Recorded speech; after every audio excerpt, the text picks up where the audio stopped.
I'm reading from number 207 on AnnaVonReitz.com, an interview with Judge Anna von Reitz about our history. Minute 556 on the hyperlink that you can find above. We have all had our identities stolen and have all been removed from our natural birthright jurisdiction on the land to the foreign international jurisdiction of the sea. Our estates have been held in abeyance under international law. That has allowed members of the bar to come in and act in sedition against our lawful government and against us, has allowed us to be plundered and pillaged under the laws of international commerce. Here we are thinking we're protected under the Constitution and that we have certain guarantees, but the Constitution is the law of the land. Once you incorporate anything, including the franchise of a corporation merely named after you, which is what they've done, they can pretend that you are the same as the corporation, which is the crime of personage, and they can bring false claims against that person, which is another crime called barratry, named after the Bar Association. They have been committing this crime against us. They've created these persons, these corporations, without our knowledge or consent, and that is the person being charged in every single court case that you can bring before me. There are only a limited number of these persons out there, and they're trying to create more all the time. Every single court case that I've ever examined, which are many thousands of court cases by now, has been against a person and not against living people. This is what they're doing. They are using these two crimes, basically identity theft. They're kidnapping us and our land assets into the international jurisdiction of the sea, which is a crime known as press ganging. Your history buff friends will be reminded that during the Napoleonic Wars, the Queen had need for more people to operate His Majesty's Navy. So the British ships would come into a quiet hamlet and sailors would go ashore and get any able-bodied man they could find and press gang him into service in the Navy. All these farmers were being kidnapped to work on the ships on the sea. This was finally outlawed, and it's been outlawed for nearly 200 years, and yet they're doing it today. It's kidnapping and press ganging on the high seas, and then they're additionally plundering our assets on the land, our homes, our businesses, our land assets, everything, which is inland piracy, another capital crime. Just today I was going over the Nuremberg trial principles. They violated all 7. There could not possibly be a more serious crime. It's both a commercial crime and a war crime against defenseless non-combatant civilians.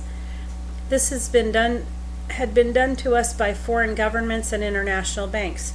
I want everyone to know that the principal banks responsible for this are the Federal Reserve, the World Bank, the International Bank of Reconstruction and Development, and the International Monetary Fund. These 4 banks are the principal conspirators, and they have acted in collusion with each other to front governmental services corporations. Now, under the Constitution, the federal government was given certain duties, certain functions to perform, which are called powers, but should more correctly be called abilities or services to perform. Those 19 enumerated services are all in international jurisdiction. There isn't a single one of them that has anything to do with the land or the people on the land. Our government was set up so that there was this strict demarcation to make sure that the federal government did not usurp upon us. What has happened here is that there is not a functioning federal government. There is, in fact, just a governmental services corporation providing these 19 essential governmental services as convened successors to contract. When you don't question the changeover, then that company that took over can operate on the presumption that they have inherited the contract. If I stood up and said right away, hey, wait a minute, who are you? I have a contract with ABC Company and you're DBE Corporation. I don't have a contract with you. Then we would have to renegotiate, have a new contract, or not have one. This is what was done to us as an entire country, as a nation. Go back to the Civil War. Where are we now? Go back to the Civil War. Okay, we have 11 states in the South that are under military occupation, and all of the northern states are bankrupt.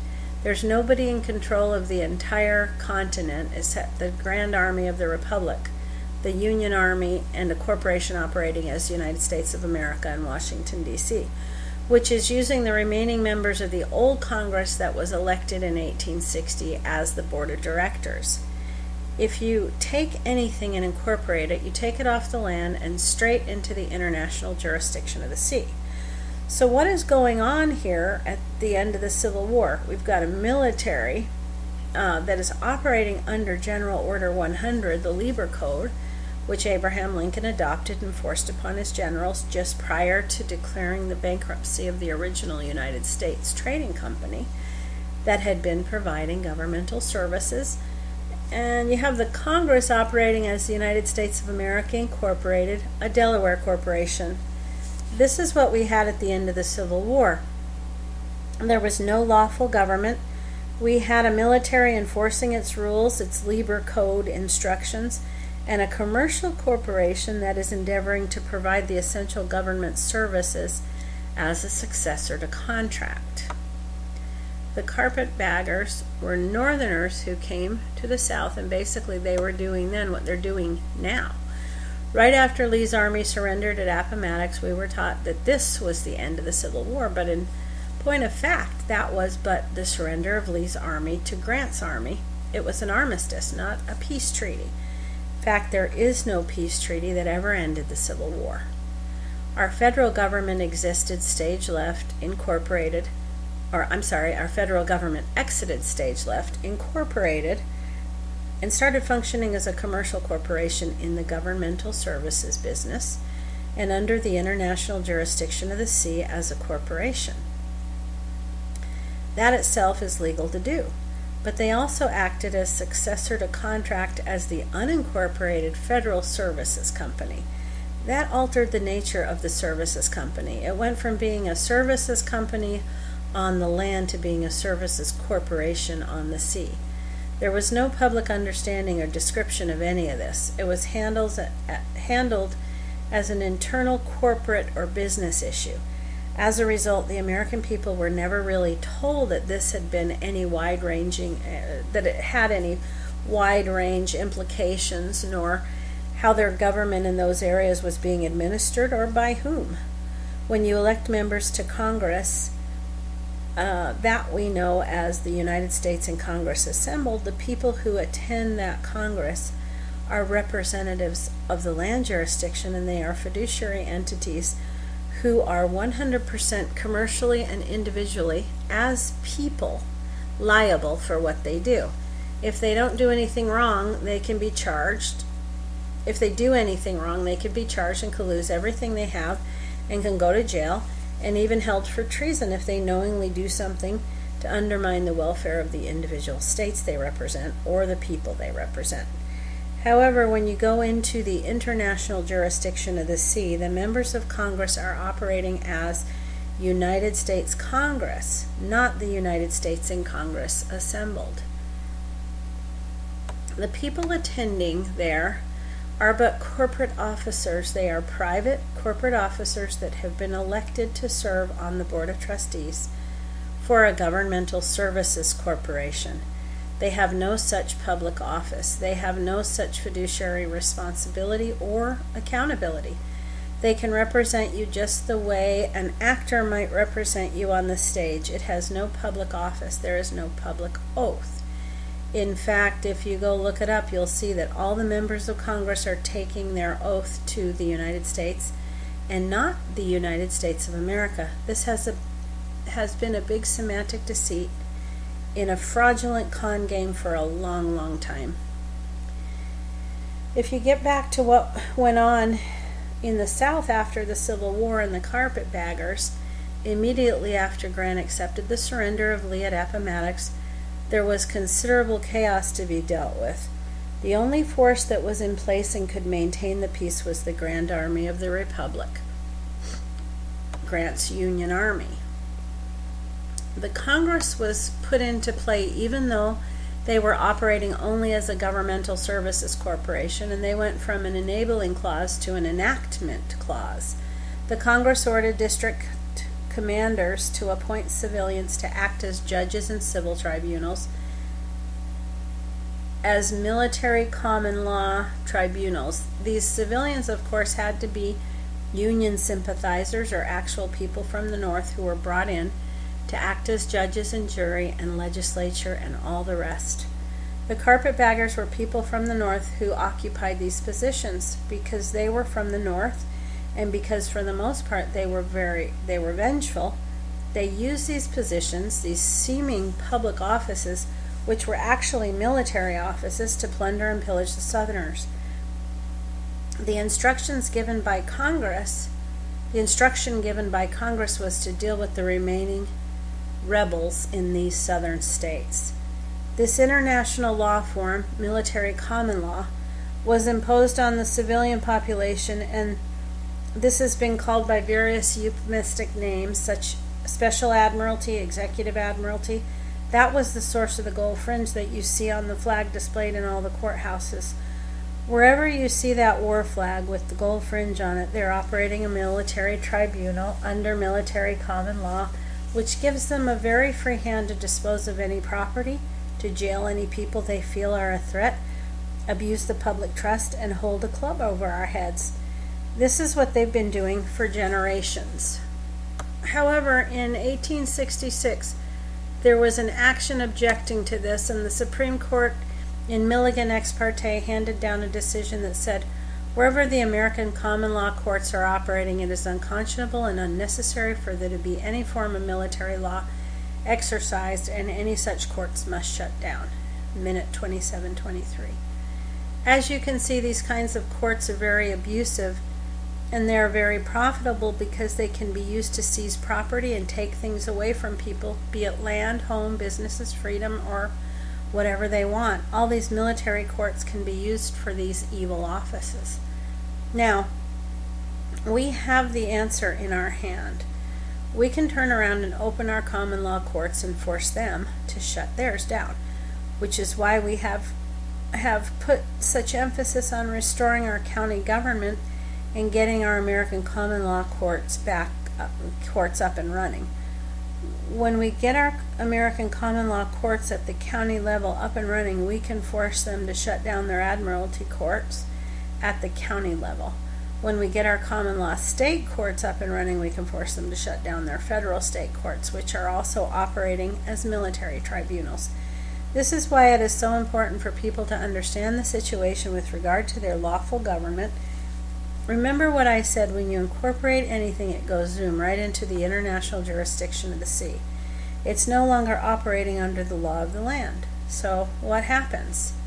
This includes nonprofit corporations. All these corporations are operating 100% under the international law of the sea. The federal corporation that is providing essential governmental services at the federal level is operating under the international jurisdiction of the sea. International martial common law to control and abuse people of this country. They could only do this at the federal level initially because the state courts that existed were state courts on the land. The county courts were still on the land. But in 1965, the federal corporation had been so successful at its racketeering at the federal level that it was able to bribe the states and counties into incorporated as franchises of the federal corporation in order to receive federal revenue sharing, that is, kickbacks from federal racketeering. About 1965, the last of the states and counties were incorporated. When they incorporated, they went right out into the international jurisdiction of the sea. This happened very, very quietly. Nobody told you. Nobody announced it. And for the most part, nobody but the lawyers knew that there was any change. Joe Schmo was in the office as mayor, and Joe Schmo was still there, and the next day the county sheriff office was still there. There was no outward sign that really told anyone that we've left the jurisdiction of the land behind, and the law of the land were no longer protected by the Constitution. This is a problem.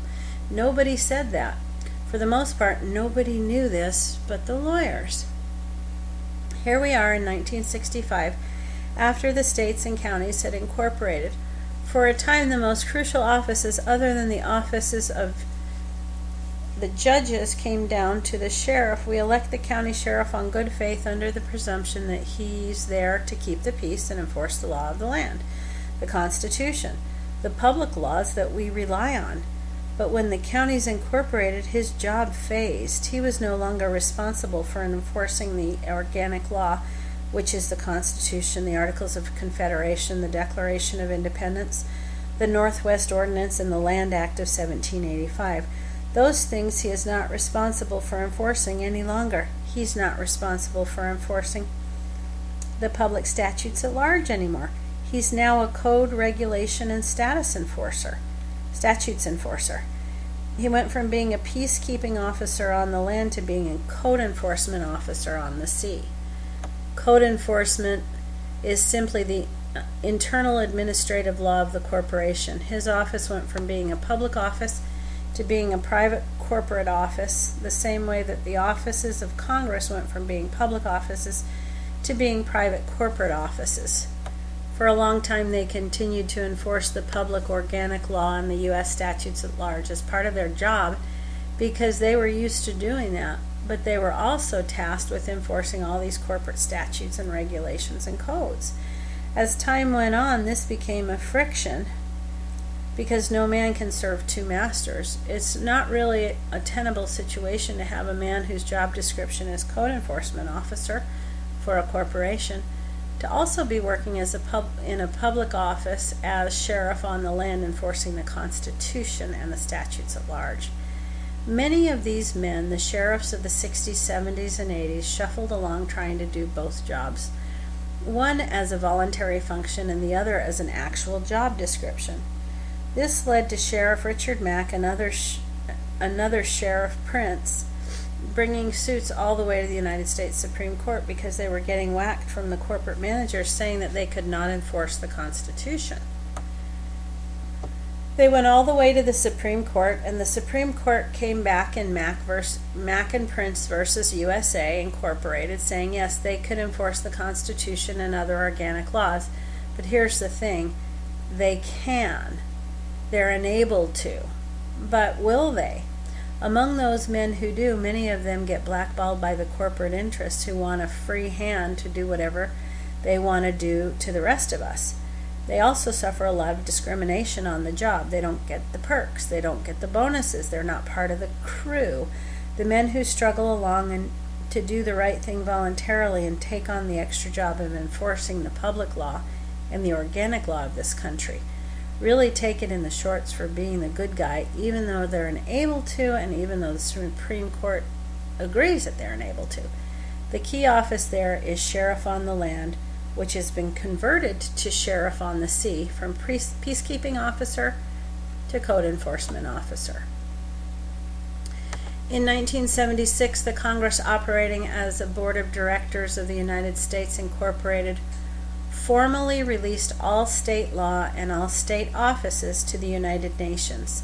This outrageous action took place via 2 acts of Congress, as in play acting. They formalized this as the Foreign Sovereign Immunity Act and the International Organizations Immunities Act. What this means is that they acknowledge the fact that all of our public offices were vacated. They were vacated by the very act of the counties and the states incorporating as franchises of the United States Incorporated. As of 1976, they stood up and said, okay, all of these offices are vacated. They're not our responsibility anymore. We turn them over to the United Nations for safekeeping. They never told us a word about it. There was no public announcement. It was just handled like a private business issue. All of our public offices are vacant. We still have public offices, but they're vacated. When you go and elect a sheriff to keep the peace and act on your behalf and guarantee your constitutional rights, you have elected a sheriff of a private corporation to act as a code enforcer for that corporation.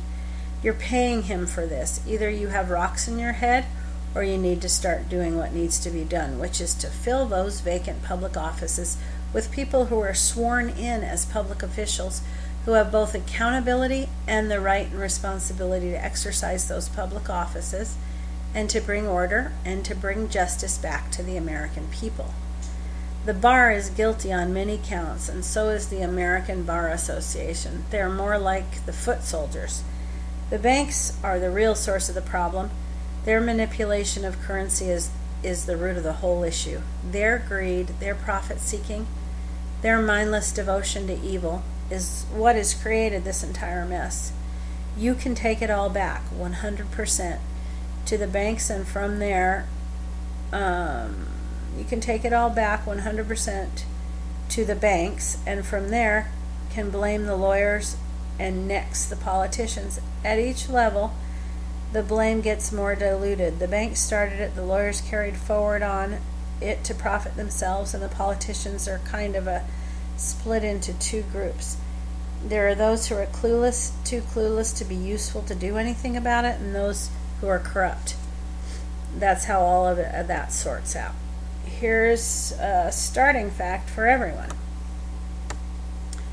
When our land-based government was set aside in 1861, the federal government went into this corporate miasma. It started operating not only on the jurisdiction of the sea, but in the jurisdiction of the sea. Our land-based constitution was set aside. It wasn't in any way harmed.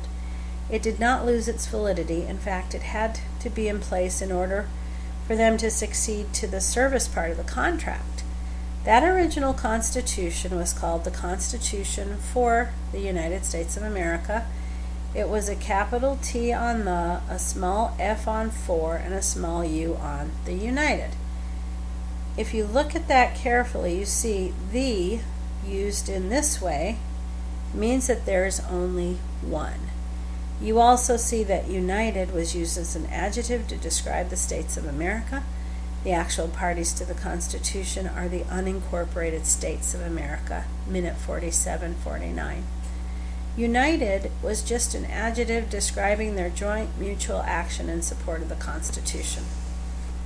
The word Constitution has no particular magic to it. The legal meaning to Constitution is debt agreement. In this case, it was the debt that the states of America individually and together assumed when they ordered the 19 enumerated services from the newly created federal government. That's all a Constitution really is. It outlined the duties and the people responsible to pay for the service in performance of those duties. You can have any number of constitutions, and indeed we do. In 1868, the corporation operating as the United States of America Incorporated published its Constitution, called the Constitution of the United States of America. What that is not the same as the original Constitution, which is a trilateral international treaty. What was published in 1868 was a look-alike, sound-alike document called the Constitution of the United States of America, is a corporate charter. Its articles are corporate articles. Its amendments are corporate bylaws. It looks the same, sounds the same to an extent, but it is a different document, a different kind of document from the actual Constitution, which underlies the whole thing. The United States of America Incorporated was bankrupt in 1912. The Federal Reserve banks came in as the creditors, came in and took it over, and they sponsored the United States of America Incorporated with a small v, and began operating again under the business name until 1933 when they bankrupted it.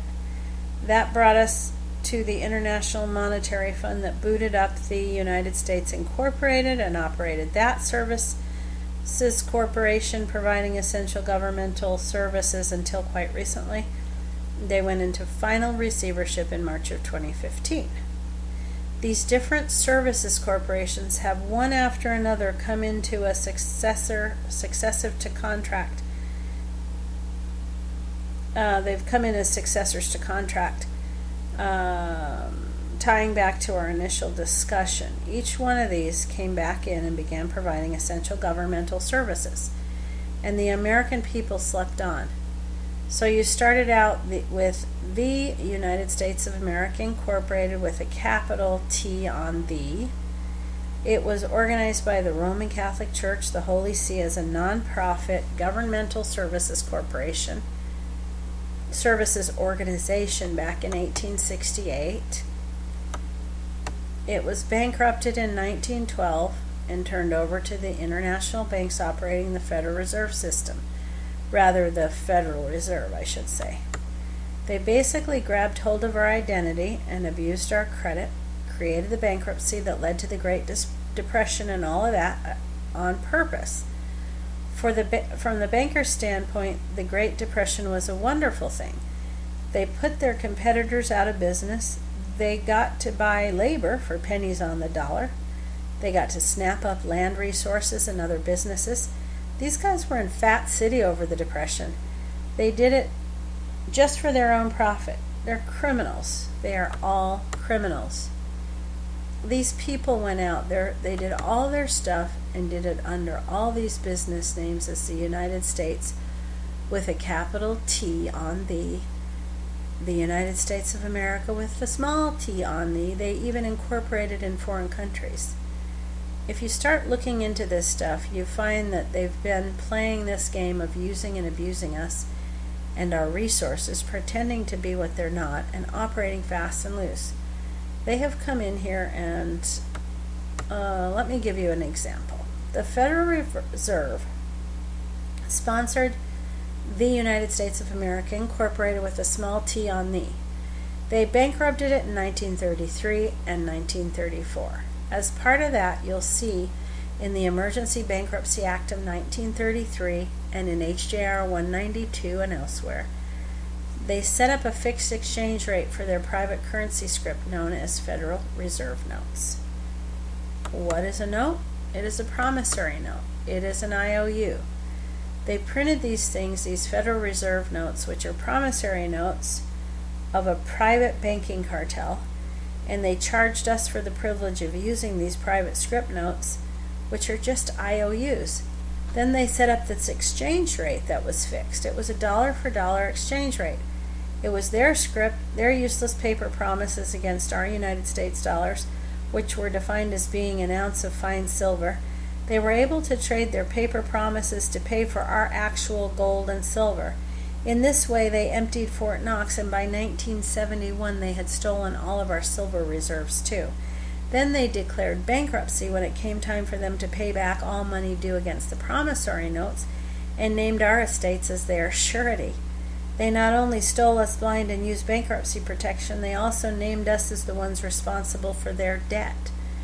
That is what has gone on in this country. That was the 1933 bankruptcy. Now we're in the midst of dealing with the United States, the IMF United States Incorporated, and they're trying to do the same thing. Where is all this grant money coming from? It's coming from racketeering and theft. What they set up was a Fiat monetary system. It's a debt credit monetary system. Every time you pay somebody, you give them your debt. Every time a debt is created, unequal credit is created. It's unavoidable. When they talk about the national debt, what happened in the national credit? It's their national debt to us. It's our national credit against them. We are their priority creditors. They owe us all this money they can never hope to repay. They owe us all this work they siphoned off. They owe us for the materials they've siphoned off. 18 trillion worth. That's the actual fact. All of this was done in our name with them, the very perpetrators of this whole scheme, claiming to be our representatives. We were the victims of this scheme. The supposed priority creditors were the victims. It was all accomplished by fraud, and fraud has no statute of limitations. It doesn't matter if you discover a fraud from 150 years ago. You can still come back and claim against any fraud, and you can still sue for the probate of the estate. Fraud has no statute of limitations, and probate never closes. An heir to an estate can come back 150, 200 years later, and if they've a valid claim, they can lay claim to the estate. These are things that operate in our favor. Before I overwhelm everybody with depression, fear, and desperation and panic here, because yes, this has happened 3 times before and they're trying to pull it again, the appropriate objections have been raised, and they have been raised in the right places. That's number one.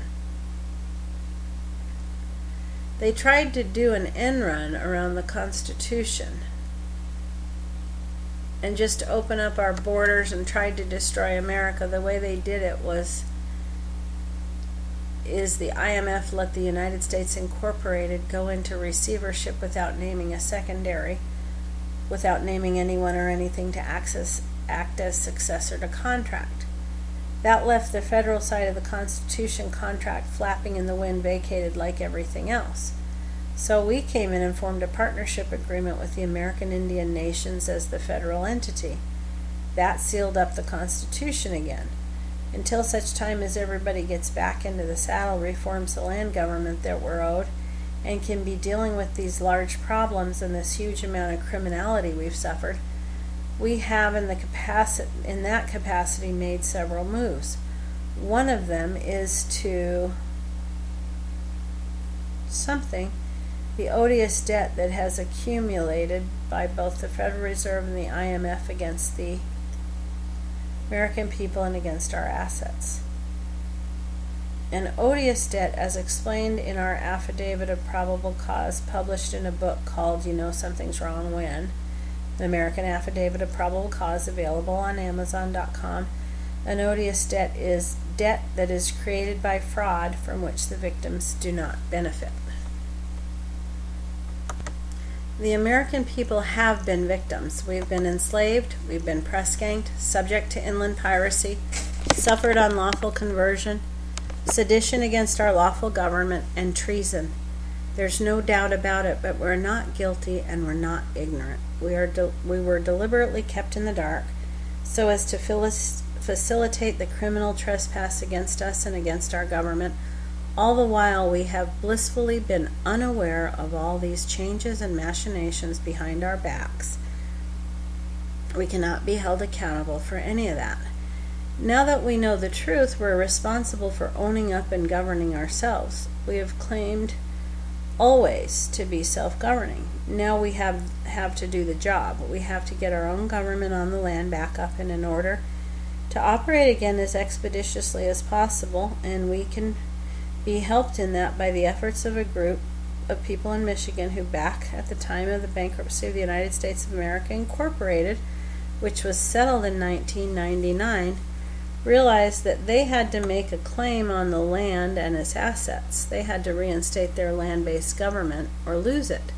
These people in Michigan formed the Michigan General Assembly and organized their counties on the land, and they elected key people to fill the vacant public offices, and they placed their claim with the World Court in The Hague.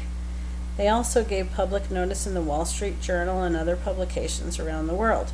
Because the state of Michigan got its act together, they put their foot in the door and preserved the claim for all the other states. 1 hour, 4 minutes, and 40 seconds. Under the equal footing doctrine, what is good for one is good for all. We are all in that contract, so Michigan saved our bacon. At the same time, they also began the effort to try to get their states and other countries to organize, other counties to organize. The end result is that they have bequeathed to us precious opportunity and the grounding to continue on the claim to be the United States of America and to retain our jurisdiction. I had heard about it, Michigan, at the time, and had to give a big cry of release, because even then I knew that needed to happen. It did happen. Thank God, because it kept our claim alive, and it's keeping our claim alive, giving us the basis to come back in the current situation, even though many of our counties are still not organized, and our states, generally speaking, are either hobbling along on a skeleton crew or not organized at all. People are always asking me, what do we do? What do we do? Job one is to fill the vacant public offices, and we all know basically how to hold elections. So it is really not such a hard job. You have to be able to explain what has happened to people, and so they're aware and know why we must go through this process, and why they have to serve as volunteers now, and why they have to be willing and able to assert their correct political status. It's really not that difficult. You basically know you need those county office officers. You need assemblymen and women to conduct the business of the county. You need judges to run the county courts and justices of the peace to run the county courts. You need a bailiff, a court recorder, a clerk of the county, a clerk of the court, a coroner. These are all basic county offices, and it's going to seem kind of odd because the courts at the time being have other people running another county with the same or very similar name. It will appear that they are doing the same job, but they're not. As I explained to the sheriff on the land is a peacekeeping officer with the actual public office and authority for the public office, whereas the sheriff on the sea operating the corporate office is just a private corporate officer with a governmental services contract owed to the corporation as a franchise, which is just to enforce the codes and statutes and regulations of that corporation. Minute 1 hour, 8 minutes and 34 seconds, and 109:26.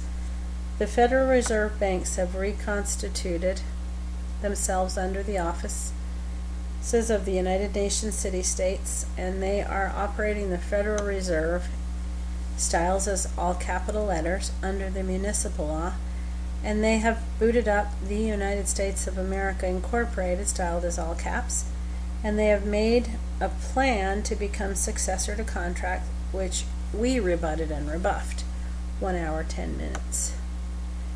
1 hour, 10 minutes, 24 seconds. Basically, we have discovered the process and what it takes to reclaim your true political status and to reconvey your states and your name back off the jurisdiction of the sea and back onto the land, and to place it in your control so that they cannot mess with you, which is a wonderful thing. This has just happened very recently, and we are very quickly moving to get the process perfected and get the news out to people so that millions of Americans can come home. 111:26. The other thing that has happened in the last couple of weeks is that we have finally figured out how to invoke the bounty hunter clause of the 14th Amendment. Their 14th Amendment, the corporation's 14th Amendment. Now remember that I told you that the IMF is doing business as the United States Incorporated, which went completely insolvent in March of 2015. They are in receivership and are being liquidated by Swiss banks, basically. In the meantime, the Federal Reserve, newly reconstituted, has come forward as doing business as the United States of America, styled as all caps, and that makes them the successor to contract, even though we have formally rebuffed them and refused their service except as voluntary acts on their part. Now we've got the United States of America back in here, and we've got the Federal Reserve back in here acting as the actual service provider of governmental services. Their corporate constitution is the one they published in 1868. There is no other. So they're still obligated. If they're going to operate in the public, they are still operating on the old federal code, and they're still operating under that constitution, the Constitution of the United States of America, that was published in 1868. If you look at that very closely, you're going to see some very weird things. You're going to see the 13th Amendment, which proclaims the abolition of slavery doesn't actually abolish slavery. It actually enshrines slavery and makes it part of their government forever. The 13th Amendment actually said it abolishes slavery except that criminals can be enslaved. Then it leaves it up to Congress to determine who a criminal is or what criminality is. The Congress could make a law that says breathing is criminal and use that as a means to enslave everyone. They actually use that as a means to make a claim for their corporation and for themselves with absolute despotism. 114:21. The second thing you'll notice if you go down the page is the 14th Amendment, in which they gratuitously confer the status of the United States citizen on everyone. This is the basis of their presumption against you and your estate and name. They just arbitrarily said, oh, you're all part of our casino. You're all our employees. You're all obligated to us. This new person that we're creating, This thing that has been named after you at the federal level is guilty by definition, and it is a slave by definition, and it cannot even question the public debt. This is all capital letters name. This is the federal level trust that they created in the 14th Amendment. When a court brings a charge against the all capital letters name, that public trust that they created without your knowledge or consent, without your parents' knowledge and consent, without your grandparents' knowledge and consent, that entity is already guilty. It's already a debtor. All that's left is to talk about how much you're going to pay. This is what you see in our courtrooms. The other interesting thing is, when they pull this kind of crap on people in commercial venues, they have to give remedy at the same time. So the remedy is also in the 14th Amendment, and that is the bounty hunter clause. That's also right there in front of you. The bounty hunter clause has been a cause of debate and concern. People have scratched their heads for generations as to what all that was really all about, and how it can be accessed as a remedy for the 14th Amendment citizenship. We finally cracked it. We finally know the process by which people can invoke the bounty hunter clause, set up their own court of record, and go in there and get remedy. The first case resulted in a $68 million judgment in favor of the man who did this, and 4 big law firms were put out of business. Approximately 60 lawyers lost their bar card, and they are all now facing federal criminal charges. 1 hour, 17 minutes, 35 seconds. There is a gag order on it. The guy who did it does not want the notoriety. He has a family to protect, but the process is being fully detailed, and it's going to be employed all across the country. The details of the process will be made public and available to anyone and everyone who has suffered at the hands of these monsters. The Bar Association is about to get its own comeuppance according to their own rules, not with just commercial liens, but with actual criminal charges against people, against bar members who do this kind of stuff to people, who have acted as predators and pirates on our shores. This is very serious, and it is a remedy. 1 hour, 18 minutes, and 32 seconds. It's good news for us, it's bad news for them. 119.13. Attorneys tell people what they have to do because the presumption is that the audience members are all acting as 14th Amendment citizens or persons. As persons, they are subjects. They are not sovereigns. They are subjects to the whim of the corporation. When the corporate legislature lays down its almighty hand, then you have to do what they say because you're a member of the corporation. If you're enfranchised as a voter and all this other happy horse you know what, then of course what they're saying is absolutely true. If you bought into this and it's what you agreed to and you're a good corporate tool, then you have to obey. That's what you agreed to by contract. However, if you're not, if you're one of those free, sovereign, and independent people of the United States and you're not an inhabitant, a British subject, a subject of the municipality of the District of Columbia, if you're not a person, which is a corporation in federalese, then you're not part of that. You are exempt. You are literally exempt from all such requirements. That's the other side of it. That's what the attorneys are not telling us. Attorneys talk exclusively to persons, to those who have accepted their fate as a corporate entity, a franchisee of the corporation. Minute 121.19. The bar attorneys try to shut us up, but they're not going to be able to do it much longer. Look at how much damage was done. 60 of them were put out of business with just one action. Minute 122.40. There are many people who are concerned and heartbroken about what happened to the little boys from Hickam. Here these murderous thugs, these commercial mercenaries operating under color of law, ambushed a law-abiding American on his way to a public meeting and shot him to death in cold blood.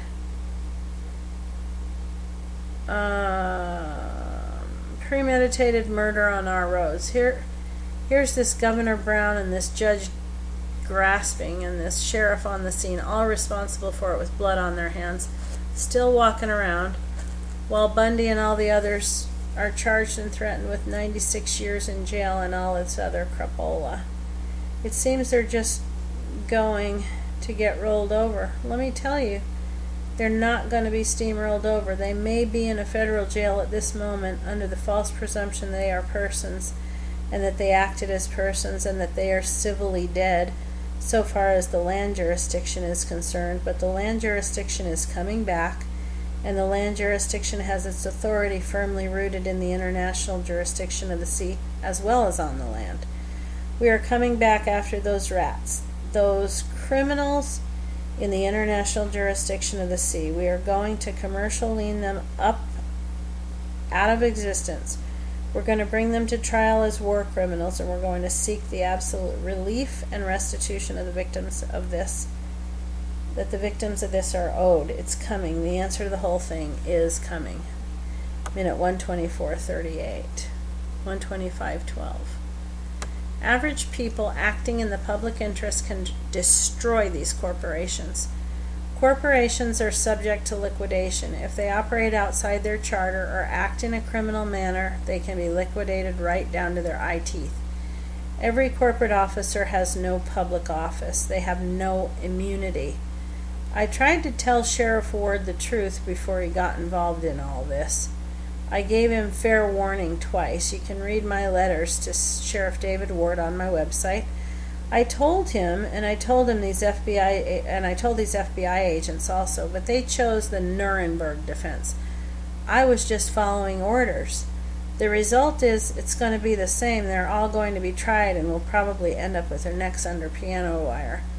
The United States is acting like a predator around the world, and we're being blamed for it. We are being abused and defrauded and have been subjected to this criminality at home, and at the same time are being blamed for the work of the bad actors internationally across the sea. This simply has to stop. In summary, Judge Steve Curry, Colorado, wrote "Lien on bar."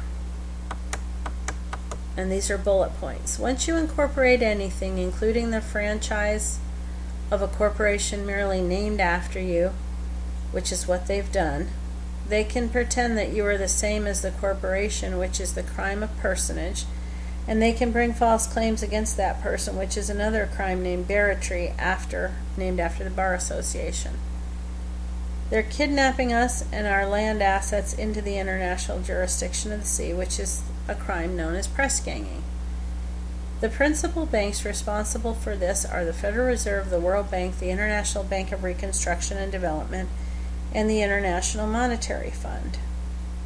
If you take anything incorporate it, you take it off the land and straight into the international jurisdiction of the sea.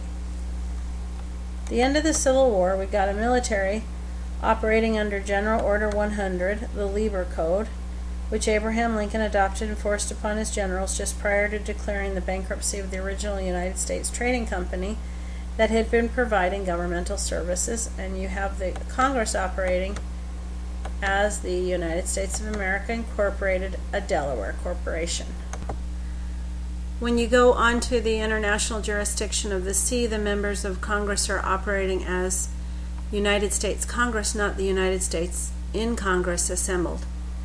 In 1866, there was an action objecting to this, and the Supreme Court in Mulligan ex parte handed down a decision that said wherever the American common law courts are operating, it is unconscionable and unnecessary for there to be any form of military law exercised, and any such courts must shut down.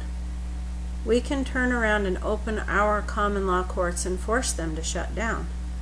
All these corporations are operating 100% under the international law of the sea. They could only do this at the federal level initially because the state courts that existed were state courts on the land. In 1965, the last of the states and counties incorporated. When they incorporated, they went right out into the international jurisdiction of the sea. In 1976, the Congress operating as the Board of Directors of the United States Incorporated formally released all state law and all state offices to the United Nations via 2 acts of Congress. They formalized this as the Foreign Sovereign Immunities Act, FSIA, and the International Organizations Immunities Act, IOIA. What this means is that they acknowledge the fact that all of our public offices were vacated. They were vacated by the very act of the counties and states incorporating as franchises of the United States Incorporated. When our land-based government was set aside in 1861, the federal government went into this corporate miasma. It started operating not only on the jurisdiction of the sea, but in the jurisdiction of the sea. Our land-based constitution was set aside. It wasn't in any way harmed. That original constitution was called the Constitution for the United States of America. It was a capital T on the, a small f on for, and a small u on united. If you look at that carefully, you'll see the used in this way means there's only one. You also see that united was used as an adjective to describe the states of America. The actual parties to the Constitution are the unincorporated states of America. In 1868, the corporation operating as United States of America Incorporated published its Constitution, called the Constitution of the United States of America. The United States of America Incorporated was bankrupted in 1912. The Federal Reserve banks came in as the creditors and took over, and they sponsored the United States of America Incorporated with a small t on the word the, and began operating again under that business name until 1933 when they bankrupted it. That brought us to the International Monetary Fund, IMF, that booted up the United States Incorporated and operated that services corporation, providing essential governmental services until quite recently. They went into final receivership as of March of 2015. The United States of America Incorporated with the capital V was organized by the Roman Catholic Church, the Holy See, as a nonprofit governmental services organization back in 1868. It was bankrupted in 1912 and turned to the international banks operating the Federal Reserve System. Rather, the Federal Reserve. The Federal Reserve sponsored the United States of America, Inc. with the small t in the word the. They bankrupted it in 1933 and 1934. As part of that, you'll see in the Emergency Bankruptcy Act of 1934 and in HJR 192 and elsewhere, they set up a fixed exchange rate for their private currency script known as Federal Reserve Notes. What do we do? What do we do? Job one is to fill the vacant public offices, and we all know basically how to hold elections. You basically need to know those county officers. You basically know you need those county officers. You need assemblymen and women to conduct the business of the county. You need judges to run the county courts and justices of the peace to run the county courts. You need a bailiff, a court recorder, a clerk of the county, a clerk of the court, and a coroner. An odious debt is a debt that is created by fraud from which the victims do not benefit. The Federal Reserve banks have reconstituted themselves under the auspices of the United Nations city-states, and they are operating the Federal Reserve, styled as all caps, under that municipal law, and they then have booted up the United States of America, styled as all caps, Incorporated, and they've made a plan to become successor to contract, which we rebutted and rebuffed. Basically, we have discovered the process and what it takes to reclaim your true political status, to reconvey your estate and your name back off the jurisdiction of the sea and back onto the land, and to place it in your control so that they cannot mess with you, which is a wonderful thing. This has just happened very recently. We're very quickly moving to get the process perfected and to get the news out to people so that millions of Americans can come home. The other thing that has happened in the last couple of weeks is that we finally figured out how to invoke the bounty hunter clause of the 14th Amendment. That is their 14th Amendment, the corporate 14th Amendment. Now remember, I told you the IMF is doing business as the United States Incorporated, which went completely insolvent as of March of 2015. They're in receivership and being liquidated by Swiss banks. If you look at that very closely, you're going to see some weird things. You're going to see the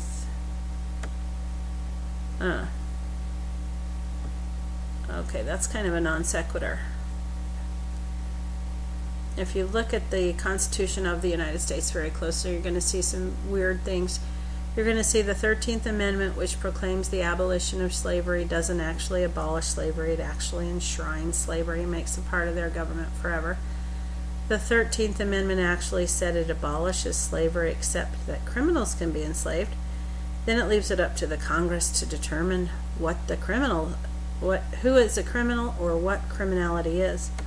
Congress could make a law that says breathing is criminal and use that as a means to enslave everyone. They actually use it as a means to make a claim for their corporation and for themselves with absolute despotism.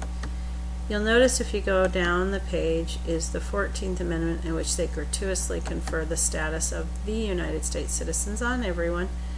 This is the basis of their presumption against you and your estate and name. When a court brings a charge against the all capital letters name the public trust that they created without your knowledge or consent, without your parents' knowledge or consent, without your grandparents' knowledge and consent, that entity is already guilty. It's already a debtor. When they pull this kind of crap on people in commercial venues, they have to give remedy. So the remedy is also in the 14th Amendment, and that's the bounty hunter clause. We finally cracked it. We finally know the process by which people can invoke the bounty hunter clause, set up their own court of record, and go in and get remedy.